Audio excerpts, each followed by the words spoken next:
Bueno, y estamos aquí ya con nuestro panel de invitados. Vamos a partir presentándolos al diputado de Convergencia Social, Gonzalo Vinter. Buenas noches, diputado. Buenas noches, gracias por estar con nosotros. Al diputado de Renovación Nacional, Diego Chalper. Buenas noches. Bienvenido. Buenas noches. A Jaime Belolio, exministro, ¿cómo está? Muy bien, muy buenas noches. Buenas noches. Y a Paulina Bodanovich, presidenta del Partido Socialista. ¿Qué tal?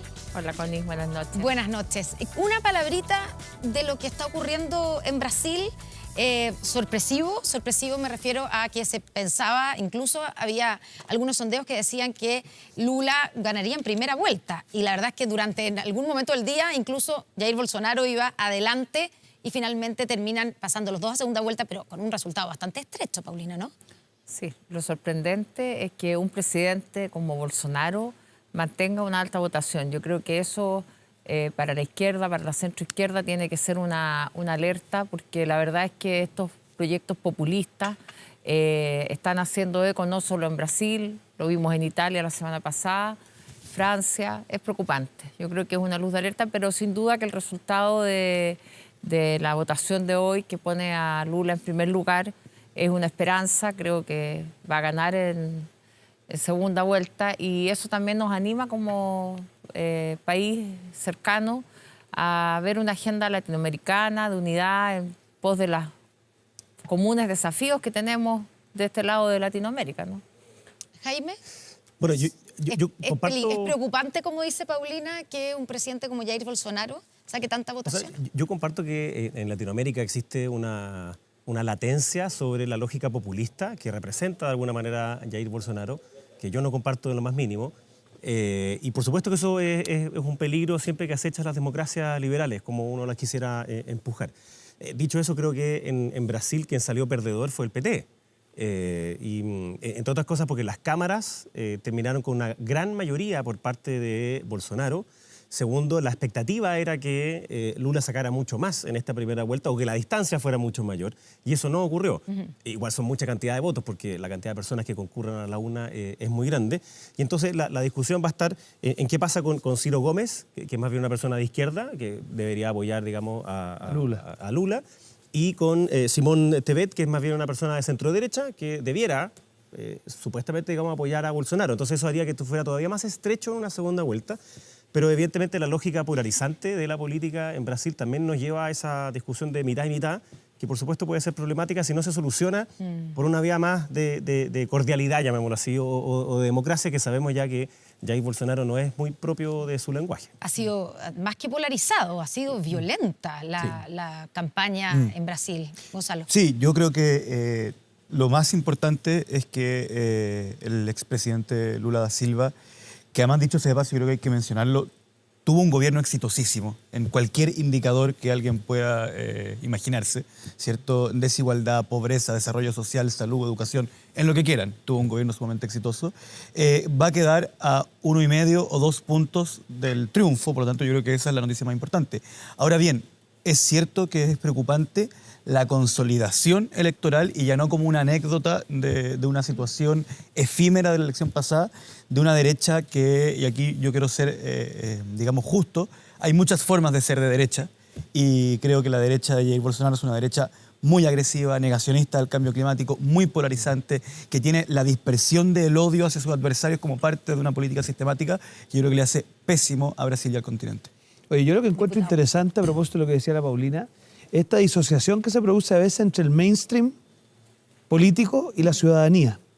Y más grave es todavía cuando aconteció cosas como la que ocurre hoy, el mainstream empieza como a denostar al electorado. Como cómo la gente se le ocurre votar por una persona así. Y eso es lo vimos también en Chile, una mala manera de reaccionar.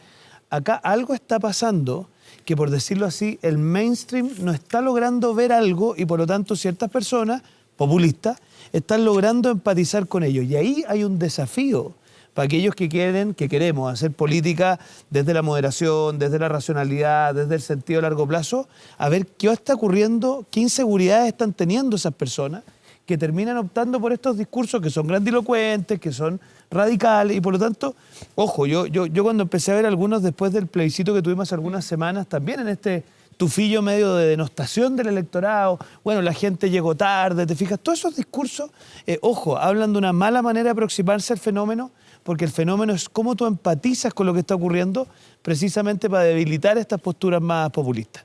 Bueno, hablemos aterrizamos a Chile y a lo que está pasando con el acuerdo, las conversaciones para un segundo proceso constituyente. Estamos a 3 semanas de que se cumplan 3 años del estallido social y todavía no hay nueva constitución. ¿Qué pasó en el camino? ¿Estamos al debe o podríamos decir, Paulina, y te paso a ti la pelota, digamos, porque Recapitulemos la historia. Claro, no, pero más allá de que pero estamos a 3 años y todavía no hay nueva constitución. Entonces, algo pasó. ¿Y en qué estamos ahora? ¿Podemos, por ejemplo, garantizar que cuando se cumplan esos 3 años vamos a tener un acuerdo para entrar en otro proceso constituyente? No tenemos nueva constitución, pero tenemos un proceso constituyente en curso. Yo creo que eso es lo que podemos garantizar, que se están cumpliendo por parte de la derecha la voluntad, digamos, que manifestaron durante la campaña de tener una nueva constitución. Yo creo que hay que reconocer eso, que los diálogos que hemos mantenido y sostenido durante todos estos días van conduciendo hacia habilitar este nuevo proceso constituyente participativo, porque efectivamente podríamos hacer una nueva constitución en el Congreso, pero todos estos diálogos lo que buscan es habilitar esta nueva fórmula de un proceso constituyente participativo con, no le queremos llamar convención, no nos ha dado para tanto tampoco la imaginación para ponerle otro nombre. Pero se tiene que llamar de otra manera, eso parece que hay un acuerdo. Yo digo asamblea, pero a la derecha no le gusta, entonces bueno, tendremos que buscar... No es que no nos guste a nosotros, yo creo que tendría mala prensa. Se trata de aportar nomás. ¿A Jaime Belolio no le gusta la asamblea? O sea, lo que tuvimos fue una suerte de asamblea. Lo que pasa pero se llamaba Convención Constitucional y sí, esto parece que es un asunto de nombre. Importante, perdona. La idea es generar una mayoría y una asamblea no es la vía, digamos. Antes de son pasar, digamos, para el tema del nombre, yo te quiero decir que lo importante aquí, más allá del nombre, porque asamblea es un órgano elegido que no tiene ningún tipo de límite. Y nosotros estamos justamente trabajando en esto que se ha llamado bordes, que yo le pongo límites, como nombre, pero que no tienen que limitar finalmente el órgano que vayamos a crear. O sea, ya, pero tiene que tener ciertos bordes. Los bordes yo los acepto como parte de ciertas cosas que ya todos estamos de acuerdo, que Chile es una república democrática, que es un Estado unitario, que se mantengan los 3 poderes del Estado, pero no que con la excusa de estos bordes terminemos haciendo una constitución en un grupo pequeño, porque no es la idea. Ya. Porque para eso es mejor, en ese caso, que derechamente entrar un proyecto al Congreso, porque el Congreso tiene una legitimidad democrática. Ya vamos a ir al tema de los bordes, pero quiero saber qué tan lejos o qué tan cerca están de llegar a un acuerdo, Paulina. Yo creo que estamos bastante cerca, porque finalmente no tenemos grandes diferencias. Creo que sí, cuando empezamos a tocar temas que también tienen que ver con qué tipo de constitución queremos.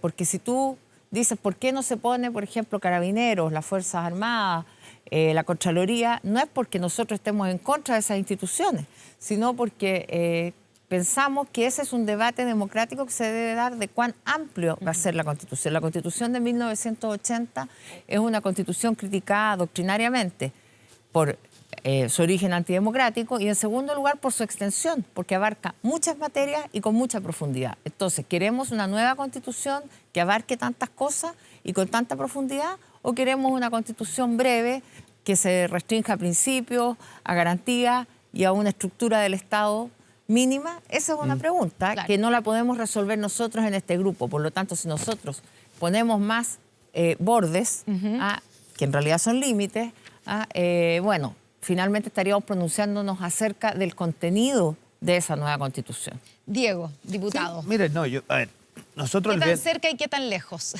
Es que mira, nosotros el viernes tuvimos una reunión que fue bien decidora porque fue en un grupo más reducido y nos hicimos una pregunta que creo que vale la pena compartirla con los que nos están viendo en su casa, que es que si uno partiera de atrás para adelante, ¿cómo le gustaría que fuera este proceso? Yo te diría que el proceso que acaba de terminar era un proceso grandilocuente, con un tono refundacional, con un diseño de hoja en blanco. O sea, básicamente los chilenos prendían la televisión y no sabían en qué país iban a terminar. Bueno, da la impresión que acá lo que tenemos que hacer es una cosa totalmente distinta. O sea, acá algo que dé certezas, que la ciudadanía tenga la tranquilidad de que hay ciertas cosas que para ellas son esenciales, que no van a ser puestas en tela de juicio, no porque lo queramos las fuerzas políticas aquí reunidas, digamos, sino que porque la ciudadanía merece tener ciertas tranquilidades. O sea, cuando discutíamos, por ejemplo, el viernes, ¿será necesario volver a discutir si Chile necesita 4 estados de excepción? Y que los chilenos en mayo del próximo año puedan prender la tele y se esté discutiendo que en Chile no vaya a haber más estado de emergencia o que los carabineros no estén consagrados constitucionalmente. Y ahí cuando uno empieza a entrar al detalle, claro, tenemos ciertos matices. Pero yo lo que quiero dejarle claro a la gente es que este concepto de bordes, que lo cambiamos por bases, no tiene que ver tanto con que zanjemos ciertas cosas de la libre defensa doctrinaria, sino que es darle tranquilidad a la gente de que hay ciertos temas que de alguna u otra forma hay un etos común que ya los han resuelto, que no se van a volver a problematizar simplemente para hacer viable el proceso. Y mira, usamos mucho el documento que firmó el oficialismo en la previa al plebiscito, donde de alguna manera llegaron a acuerdo en ciertas cosas. Por ejemplo, en ese documento llegaron a acuerdo que había que haber provisión mixta en materia de pensión, en materia de educación, en materia de salud. Es como una confesión extrajudicial, ¿te fijas? Entonces nosotros en base a eso dijimos, bueno... ¿Eso debiera estar? O sea, no, pero de esos bordes. O sea, fue un antecedente que pusimos. Eso también estaba que en estaban de acuerdo. Eso también estaba en el texto. Si es este el momento para lecturas malintencionadas. lo es en la Constitución. No, si no, en fondo el punto es el siguiente, es ¿cómo hacemos para viabilizar esto? Bueno, una de las maneras, Gonzalo, Paulina, es cómo hacemos que ciertos temas que ya están sentados no generen nueva incertidumbre en la ciudadanía. Ese es todo el punto que hemos planteado. Gonzalo, ¿cuáles son esos temas? A ver, yo creo partir del principio de la pregunta. Efectivamente vamos a cumplir 3 años del estallido social, donde yo creo que algunas características de ese momento, que obviamente es muy difícil de leer, ¿cierto? Y yo creo que mucha gente se ha equivocado pensando, 1 millón de personas salió a la calle. Asumo que el millón salió por los mismos motivos que yo. Yo creo que mucha gente se ha pegado se ha dado cabezazos, digamos, por cometer ese error, ¿ya? Y eso sí, yo creo que hay algo que está claro. Había una percepción muy grande de injusticia en nuestro país. Había una percepción de que la carga de construir el país no estaba siendo repartida de manera correcta en base a méritos, y eso se expresa en pensiones, en la lista de espera, en los salarios, en las viviendas, y también en cosas como que uno va a clases de ética y el otro, ¿cierto?, muere en una cárcel por un delito menor, etcétera. Casos como el de Martín Larraín, etcétera. Y también una sensación de ilegitimidad del sistema que tiene que ver con algo que había sido positivo. Y aquí todos se escandalizan cuando uno dice que en determinados momentos de la historia, decisiones que toma un país pueden tener aspectos positivos y aspectos negativos. Yo creo que gran parte de nuestra transición había sido construida sobre fingir que no está ocurriendo algo o perdonar lo imperdonable, ¿ya? Entonces teníamos un comandante en jefe de las Fuerzas Armadas, todo Chile sabía que había mandado a matar personas, sentado al lado del presidente. Y había mandado a matar al papá del presidente, po. Y de alguna forma esas cosas se fueron aceptando, y yo entiendo que en ese momento quizá era lo que había que hacer. Pero eso tiñe al país de una sensación, de una percepción de ilegitimidad. Y uno dice, bueno, ¿cuál es el centro de esta cuestión? ¿Cuál es el origen? Bueno, la Constitución. Y la Constitución, también era ilegítima, ¿ya? Y yo creo que eso es algo que no hemos logrado resolver, no hemos sabido resolver, y vamos a cometer un error gravísimo si es que pensamos que la urgencia gravísima que estamos viviendo por inflación y la urgencia gravísima que estamos viviendo de falta de seguridad ciudadana van a hacer que aquello desaparezca, se fume o quede para siempre bajo la alfombra, porque cuando uno lo mete bajo la alfombra, siempre termina volviendo. Y sobre los bordes, yo creo que nosotros ya tomamos la decisión, o ya dimos un paso como país para decir que la próxima vez que Chile escriba una constitución, se va a hacer por lo menos un plebiscito, ¿cierto?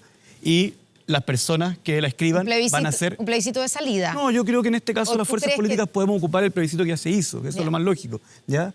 Un plebisito de salida, pero espera, pero que las personas, las personas que la escriban sean electas para eso. Sí. Y quiero poner un punto.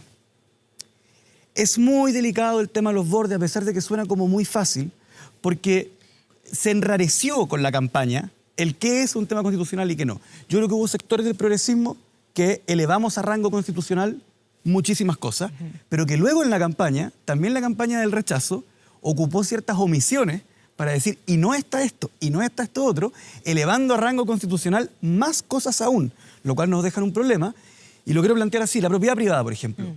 ¿Cuál constitución del mundo no tiene propiedad privada? Ninguna. De hecho, las constituciones o el constitucionalismo, si lo ponemos en Francia, ¿cierto?, y no en Inglaterra, parte por poner la propiedad privada.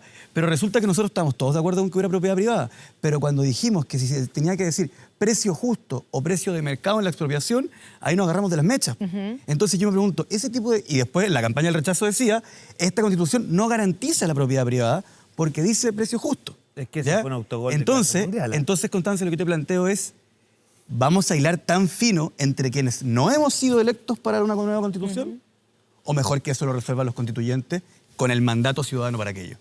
Jaime, A ver, ese es probablemente la principal disyuntiva, ¿cierto? El qué incluir dentro de este acuerdo, que es un acuerdo marco para que los que sean elegidos y elegidas para escribir la Constitución funcionen sin digamos, meterse en la redacción, en ponerse a redactar la nueva Constitución. Si uno ¿no? pudiese ponerlo así como en dos opuestos, es aquellos que quieren que sea lo más parecido al proceso anterior y aquellos que queremos que continúe el proceso, pero distinto que el anterior, para que el resultado sea diferente. Entonces, hay algunos que quieren todavía, siguen en esta lógica media romántica de que en verdad las personas son más atrasadas que ellos y por tanto, entonces si vuelven a sigue en hacer... esa Por ejemplo, lógica? yo veo muchas personas de izquierda que siguen diciendo esa misma lógica. O sea, lo Nombre. dicen desde la academia, lo dicen también Pero a en veces las desde el reuniones que Congreso. hemos tenido yo no he escuchado no estoy nunca a refiriendo a nadie. usted. Pero yo estoy planteando que Pero, la escriban personas electas para eso. Pero espérame. Eso es deja- confiar en la gente. Pero tranquilo, espérame.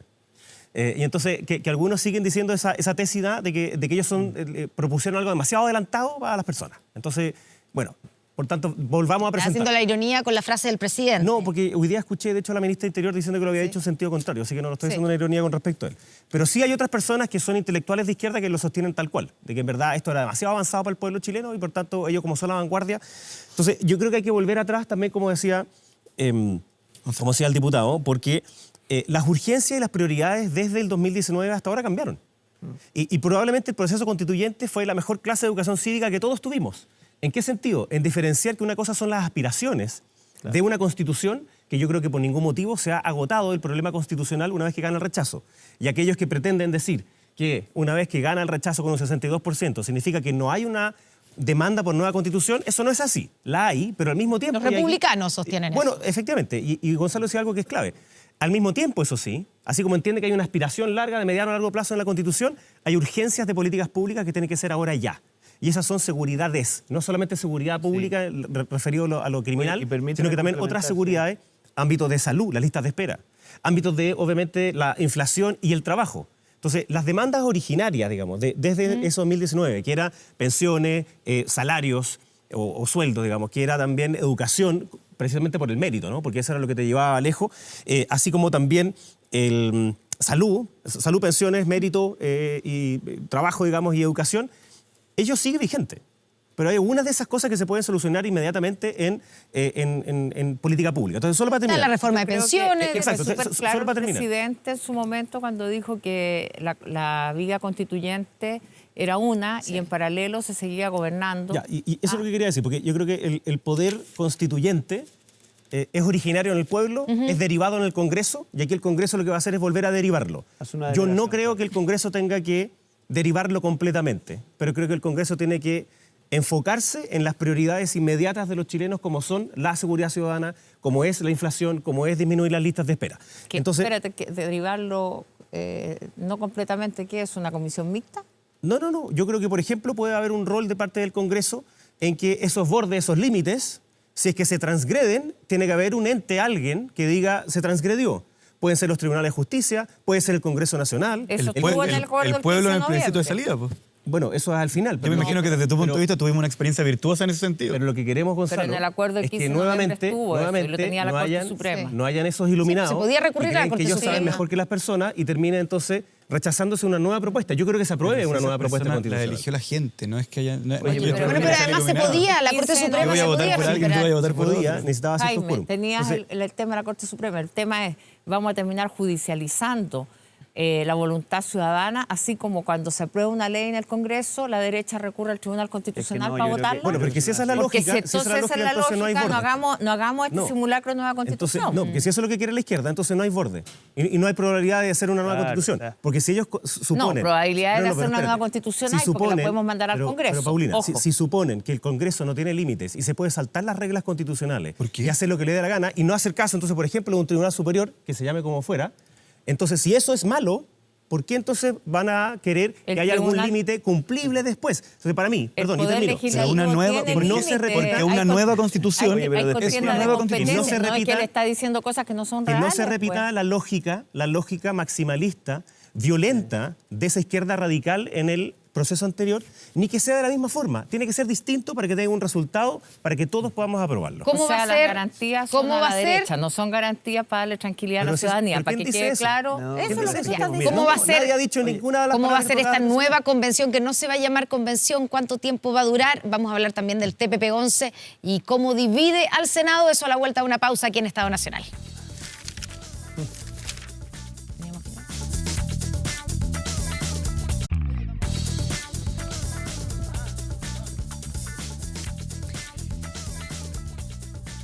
Estamos de vuelta aquí en Estado Nacional. Intensa discusión acerca de varios temas. Mucho más intensa la del vamos, corte que la...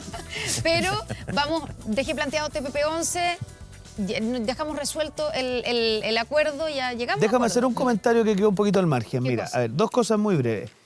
Que la gente que tenga claro en su casa que el tema de los bordes, que le hemos puesto bases, tiene que ver con qué tranquilidades le damos a la ciudadanía para que no sienta que esto es un proceso refundacional. Sí. Uno. Y dos, ¿por qué hemos propuesto nosotros que parte de esas bases sea el Estado social y democrático de derecho? Porque tenemos la convicción de que el malestar del 2019 encontraba su seno ahí, no en la plurinacionalidad, ni en el fin del Poder Judicial Autónomo, ni en toda esta perorata posterior. Entonces queremos tensionar el proceso y mira, nos ha llamado la atención que esto lo debieron haber propuesto ellos, pero lo hemos propuesto nosotros porque creemos que hay que tensionar el proceso hacia ya. Porque solo de esa manera, Connie, vamos a lograr que haya una aprobación masiva a la salida. Connie, pero es que lo que dice Diego es parcial, A porque ver. él mismo agregó Estado Social, Democrático, Derecho y Ah, y libertades. libertades, sí, y libertades. Y las libertades es precisamente donde tenemos el problema, porque el Estado subsidiario que consagra la Constitución del 80, que es la oposición, el antónimo de lo que queremos como Estado Social y Democrático de Derecho, precisamente es un régimen de libertades al sector privado para que asuma las obligaciones del Estado, libertad en materia educacional, en materia de salud, no libertad para prestar el pero servicio, mira, sino que para pero mira. prestarlo preferentemente Oye. por sobre el rol del Estado. Entonces aquí no es un problema de una palabrita, es un problema de lo que esa palabrita representa. Pero por lo lo que nos tanto, pasó, cuando sí, tú dices, muy si breve. nosotros no Sí, lo porque- planteamos, es porque consideramos que es un tema de discusión democrática en el seno Pero del ojo, órgano lo que constituyente. nos pasó a nosotros, Connie, fue que como en el documento previo al plebiscito, si tú lo revisas en el acápite de Derechos Sociales, se concedía la provisión mixta como concepto, nos parecía que esto ya lo habíamos tenido como resuelto Una para cosa lo que viene. mixta Entonces, y otra cosa el rol preferente del Estado que consagra la Sí, Constitución nos del queda poco 80. tiempo y Bueno, está bien. quiero ir al tema del Vamos a TPP-11 seguir en que el- va a tener que enfrentarse en el que tiene divididos, obviamente, no solamente en el Senado, sino que a las coaliciones de gobierno, como que de alguna manera se muestran estas dos almas que se han llamado, que apoyan al gobierno. Y quiero preguntarles a los dos representantes de cada una de las almas aquí presentes, Gonzalo Vinter y represento Paulina muchas Bodanovich. almas. Bueno, pero Gonzalo Vinter debe... Yo no sé si represento tantas almas. Bueno, pero a de que lo- prueba de dignidad. pero de que lo ¿Cuántas intento, almas lo son? intento. Pero a prueba de dignidad, Votaron hartos partidos, y ahí ¿debe el tienen- país suscribir el TPP-11 o a ustedes les parece que definitivamente ni con las side letters ni con No, nada? vamos por parte. Vamos por parte. En primer lugar, yo creo que es muy delicado lo que se plantea de utilizar el reglamento del Senado para que el presidente retire una discusión que está en el seno del Senado. De hecho, en la nueva Constitución que viene tantas veces aquí a defender, yo creo que eso no... Pero eso fue lo que hicieron. No era posible. Pero quiero también darle a entender a la gente que, independiente de la posición que uno tenga con el TPP, es muy complicado que un gobierno le diga a un Senado, sabe que ustedes no me discuten más este tema, porque también estamos en un gobierno que tiene minorías y que tiene que trabajar Pero eso o es lo que- administrar. eso es lo que hizo el gobierno. Y tiene que administrar su relación con el Senado. Ahora quiero referirme al TPP. Yo entiendo que para lograr cierta inversión y para lograr el dinamismo económico que buscamos, la apertura muchas veces es positiva. Pero tenemos que equilibrar dos valores porque yo creo que tratados como este también nos llevan a una situación de congelamiento regulatorio.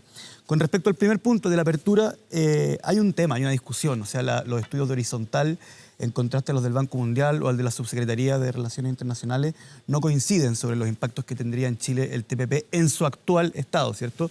Se habla de 444 productos.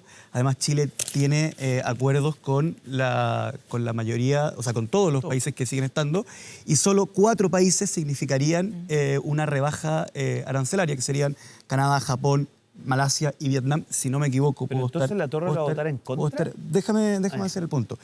Y yo creo que en todo caso eso no es una gran ganancia, pero eso es una ganancia positiva. Sin embargo, El tema, momento en que la el inversión tema está tan de los- baja en nuestro sí, país, cualquier el ganancia puede tema- ser positiva. Por eso, que yo solo decisivo. encuentro positivo, pero no tan decisivo, si uno analiza el estudio del Banco Mundial y de la Subsecretaría de Relaciones Internacionales. Pero lo que más me importa es que yo efectivamente encuentro muy delicado la forma en que está regulada estos tribunales ad hoc, en donde hay muy poca jurisprudencia para establecer qué significan, ¿cierto? Y en donde nos pueden meter en un problema en la medida en que este país pueda aumentar ciertas exigencias, tanto sociales como medioambientales, que son dos cosas que yo creo que Chile está al debe. O en caso de que el Estado, ¿cierto?, tome una decisión activa en cuanto a encadenamientos productivos, etcétera. Por lo tanto, yo sí creo que las side letters no son una opción que hay que explorar, sino que son estrictamente necesarias para tener más tranquilidad con respecto a este tema. Paulina, ¿tú entiendes esas aprensiones que tienen en la Prodignidad acerca del tratado? El tema de la resolución de controversias, Sí. que es el capítulo 9, sí, Claro. es el que está contenido en estas cartas laterales. Y yo habría esperado que en este ánimo de entendimiento que tenemos con la derecha en relación al tema constituyente también, hubiera el Senado esperado un poco la resolución de esas cartas, que llegara, digamos, la completa tramitación, entendiendo que la derecha de todas maneras tiene los votos para aprobar.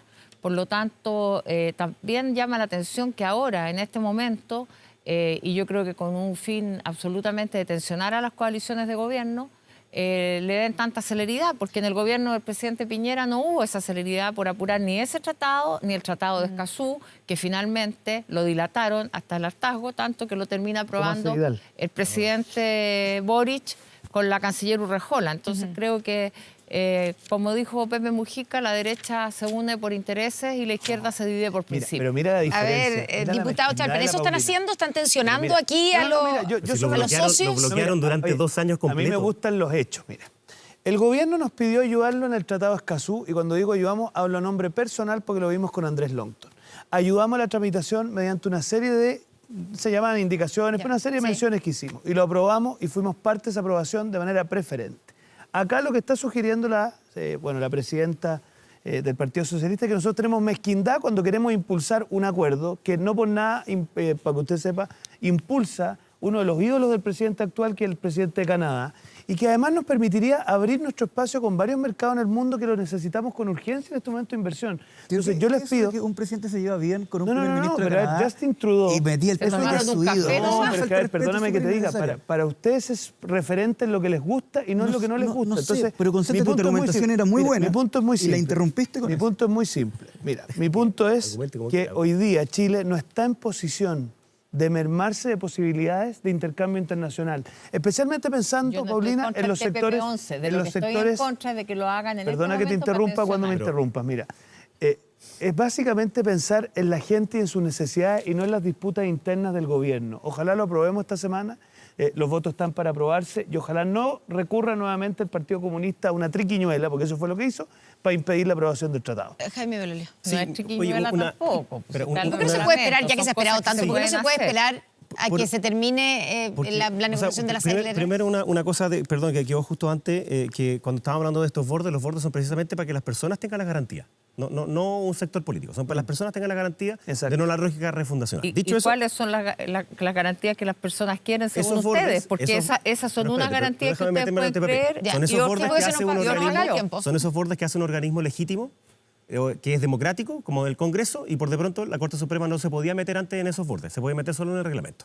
Pero ya, TPP-11. arreglado eso. Concentremos. El TPP-11 fue precisamente el Frente Amplio y la izquierda quienes boicotearon la votación durante 2 años completos. Y de hecho se iba a votar después de la segunda vuelta presidencial, dijeron no, mejor que se haga después. Y después dijeron no, mejor que se haga después del plebiscito. Y ahora después del plebiscito dicen que ahora no quieren votarlo de nuevo. En verdad es que, como pasó, el Frente Amplio votó en contra de cada uno de los tratados de libre comercio mientras estuvieron en el Parlamento. Pero si yo mis diferencias con el TPP-11 las acabo de explicar hace pero 5 Oye, minutos, pero no, además, en no, ambas no es un secreto, coaliciones- los acabo de Déjame En seguir explicar. ambas hablando. coaliciones Entonces, si hay tienen una personas tranca que con el están a libre favor y comercio. otras en Perdón, contra. se Entonces, aprobó no- en la Cámara de Diputados no- y no luego, hay que luego en el demonizar. Senado está ahí desde hace ya casi 3 años. Y está ahí y fue boicoteado por la izquierda permanentemente para que no se votara. De hecho, algunos lo amenazaron, digamos, para que no se fuera a votar. O sea, probablemente lo que más ha tenido fake news en la discusión pública ha sido esto. O sea, la cantidad de mentiras que se ha dicho con respecto a lo que se incluye y no se incluye. Y de hecho, cuando se va Trump Y lamentablemente yo veo que la izquierda chilena quiere parecerse a Trump en esto. O sea, quiere salir de la lógica de... Yo quiero ser muy No, claro vamos que yo a sí la creo que pausa. sí que Jaime Velorio, yo sí estoy en desacuerdo. Diego porque Chalper, creo que las corporaciones Paulina transnacionales Barbic. tienen que tener Muchas menos poder gracias. que la política. Muchas gracias por estar con nosotros esta noche. Son 3.144. Vamos a una pausa y ya Los estamos de vuelta con más. potencialmente